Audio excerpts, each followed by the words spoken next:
தாத்தா அடிக்கடி சொல்லுவார் சார். டேய் காசுலாம் அப்புறம் சேர்த்துக்கலாம், அது வரும் போகும், முதல்ல சுத்தி நல்ல மனுஷங்களை சேர்த்துக்கடா, அதான்டா சொத்துன்னு உங்களுக்கும் சொல்லியிருப்பாரு. கேட்டிருக்காரு. என்ன கொண்டு போக போறோம், எத்தனை நாள் வாழ போறோம், எதை கட்டி ஆட போறோம் யாருக்கும் தெரியாது. சொத்து சுகம் கூட வருமா, சொந்தமின்றி நீ தனி மரமா, நிற்கும் வர உனக்கு அது புரியாது.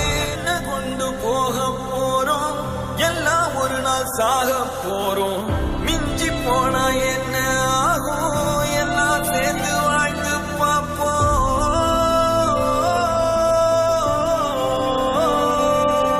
ஒரே புன்னகை அது போதுமே, சேர்த்து